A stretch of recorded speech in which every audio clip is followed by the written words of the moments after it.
enough rambling about bullshit. I guess seeing guys spraying AK-47s all around doing a little stunt all day makes you do it literally, because I guess that's called programming, right? Sometimes you program yourself and don't even know it. I'm just spitting away, right? I'm just shooting in nowhere. I got armor-piercing words. But here, once again, we go into the interesting element of what we call the angelic human. Well, I refer to it as the archangelics. Because the concept, if you are not familiar with it, is basically that during this time of ascension and this great awakening globally, Don, put it in your terms, that's why we hired you. Okay. Basically, while people are waking up, and whether you're at this point of understanding this yet or not, because I'm probably not at this point of understanding it, but is it true? Oh, yeah, trust me. I'm just going to say yes, because I'm more scared of the power that put me here than I am of the powers that will make fun of me. And that is that on some level, and even if it's not literally true, because I'm not going to do the math for you, I'm just going to give you the answer. All of us, on some way, shape, or form, are reincarnate and are returning, especially those in what they call Generation X or the 13ers, which seem to be, well, if you want to add the indigos as being our backup once we land on this beach, like on D-Day, and take the fire and take the hits for being the slackers and the losers, and basically finding out that they hate us because we can put presidents in office and then get betrayed. They get punked. Because that's what's going on. They're not even preaching to us now regarding what's going on. But they give us eyes to see and ears to hear, and that's made us very lazy. But we've got good kids, and we're good parents, and we're laying the groundwork because we're marching inland. And they're all going to be dead soon. And that energy is going to just be like, out of here. Because we're open-minded. They can't control us like it's controlling them. We get along with other races much better, which is key to the grand awakening that you may have to go through before you get into the big gates in heaven. Again, I'm not claiming I saw big gates. I'm just saying it's a metaphor. You should be working up a ladder, so to speak, and improving yourself. And if you don't want to, that right there is a problem in itself. Because I'm one lazy motherfucker, I'll tell you that much. But each day I wake up, I do something that at least I think in my own mind intellectually improves me, or even if it's to kick back and do nothing all day because I've been thinking too much. That's a good, I'm glad you're giving yourself some time off, Don. But you do think too much. You think way, way too much and way too fast. I mean, that's why I talk fast. Okay, well, anyways, so we're seeing that this is on 2/28/97, AK 4728.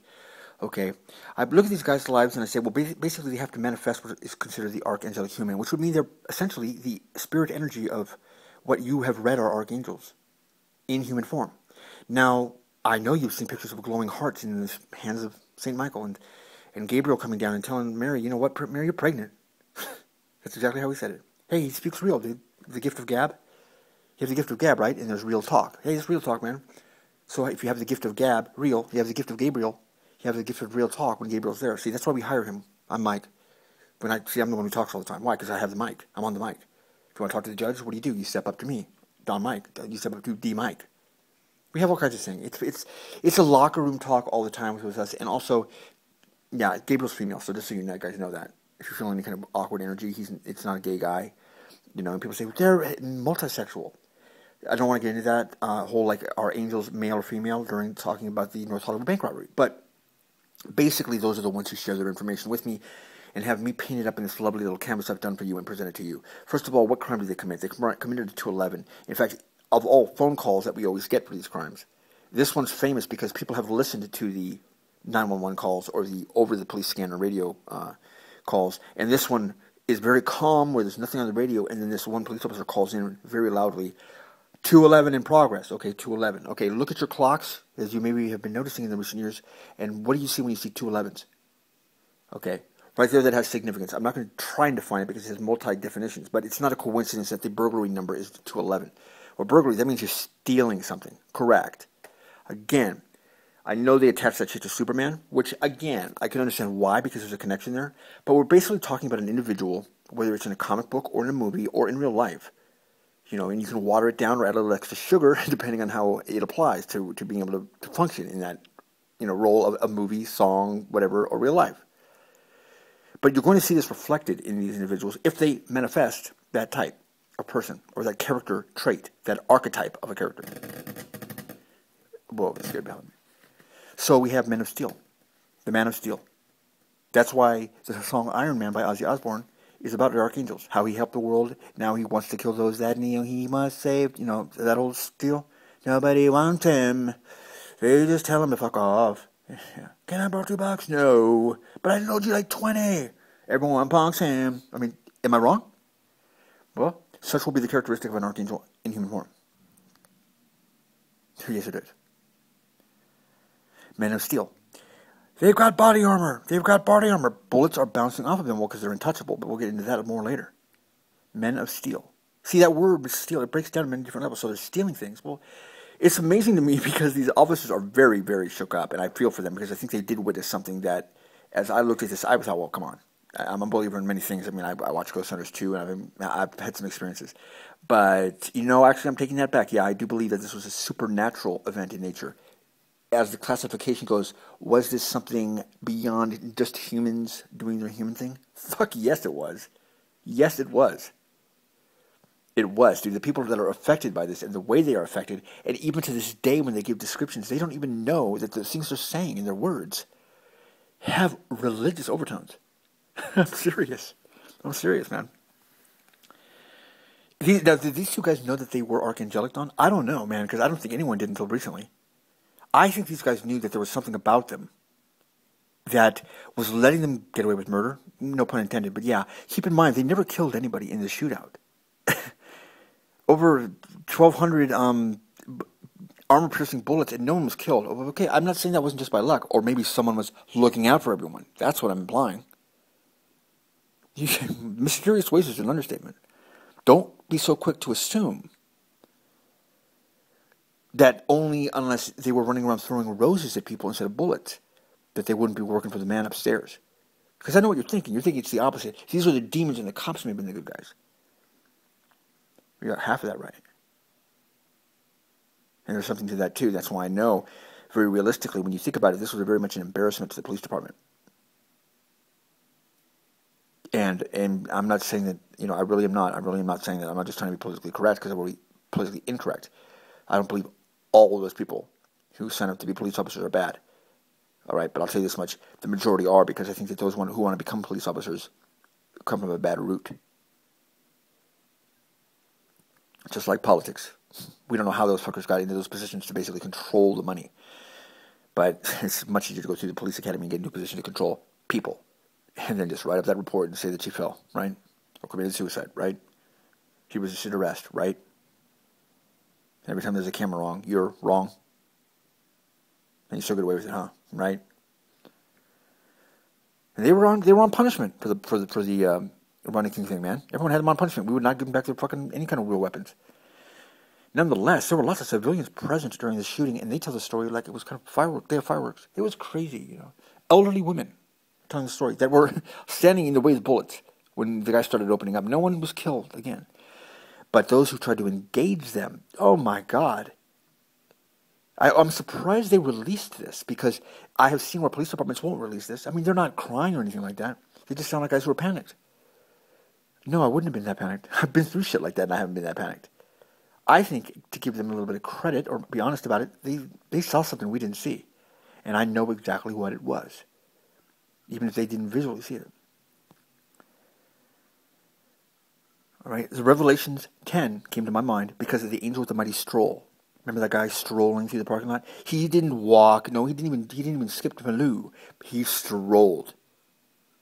Okay, well, so what? It's not the angel with the mighty stroll. It's scroll.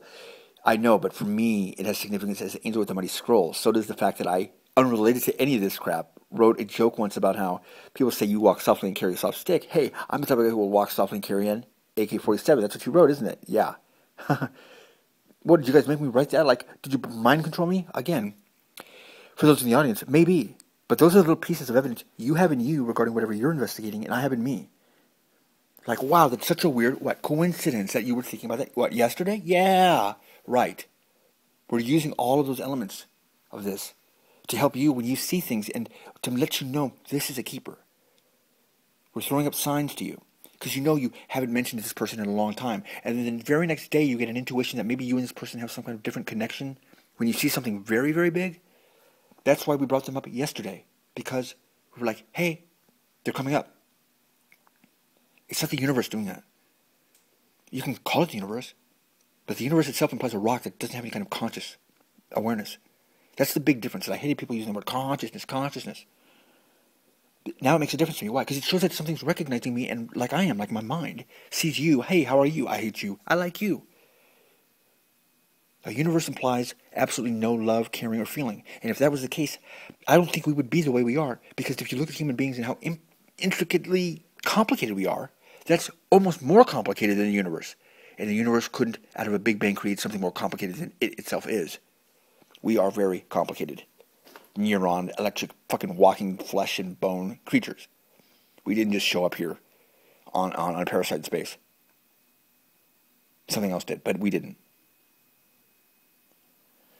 But anyways, as I look, I also have to see another level of things.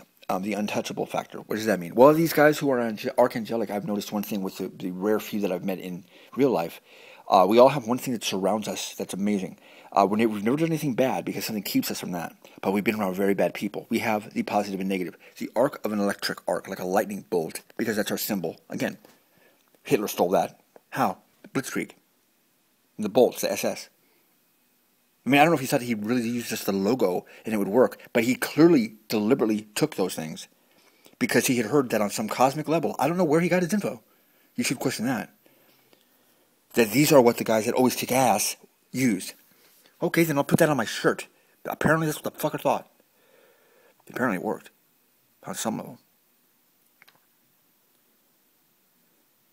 But there's a lot of that going on here. The only place I didn't find any information was in their names. But the untouchable factor. Not only were bullets bouncing off of them, that's the symbolic element to this. But they were busted, I think deliberately, meaning they turned themselves in, with the exact same guns, the exact same amount of bullets, the body armor, you name it. Pulled over, apparently, and then their trunk popped open. This is on the History Channel, and it's been well known to people who had to research it, not the cops. A lot covered up by the cops in this also. 2 months before, and they never went and did jail time. They got arrested, released, and all of the weapons returned. Don't tell me it's a loophole in the law, because I told you before we even looked this up, there's going to be an aspect of how did they get away with that? It's always present, and no, it doesn't happen to everybody. AK-47s are completely illegal. There's no such thing as a legal AK-47 that's not a machine gun, like you were thinking of another rifle. Okay? The clips they had, all of that. All right, and these guys are not millionaires. They didn't hire up good lawyers. But of course the media made it kind of sound like, well, they just kind of got off because there's no real law banning it. Bullshit, there isn't. Bullshit, there isn't. And then to fly in their face, they ended up using the same exact shit as the Hollywood shootout. I don't say bank robbery. Why? Well, because I was curious about the money. Because the way they went down this... See, the way they described it in one of those miniseries TV things, and the way you hear it over the police scanner, some things are very perfectly how they said, and some things are not. Dude, they wasted a lot of time. The shooting in the bank was a roll call. People were hearing that 5 blocks away. In fact, everyone references how loud this thing was. And I know they knew it. They loved it. They loved to fucking spitfire like that. So basically, by shooting in the bank, it's the handguns. And no, they shoot the AK-47s. They're announcing that they're there. Right. But here's the kicker. In the show, they make it sound like Montesarano, he has a stopwatch, and he knows that he has exactly 8 minutes via police scanner. First of all, this documentary got that out of heat. I realized I said that yesterday. He may have thought I have a window of a certain amount of time, but I do not believe you. Like, we have exactly 8 minutes. Bullshit. No one knows exactly how much you have because you don't know where the local closest police car is. Unless they use their intuition. And guess where it was this one time? It saw them walking in with the machine guns, recognized them as the high-incident bandits before they even went into the front door. So the police were staged and ready for them before they even started the robbery. Yeah. But you don't really know all of that because that would imply that the police were ready what was coming. So I'm sitting here thinking, wow, that's amazing. They have machine guns, but I guess even when they're surprised, they just shot their way out. Oh, no, I have a feeling that when they walked out, in fact, if you time, when it's not even announced that they're coming out, I'm not saying the cop cars were not visible. They probably blocked the street off. They were probably, hey, look, they did show up after all. Squeeze that trigger. They dumped the money immediately. Wait a second. They dumped the money immediately. Yeah, not many or any people do that. They die with the money. That's the purpose of them being there. That's why they robbed the bank. No, not these guys. These guys didn't even do their little strolls or shooting or anything.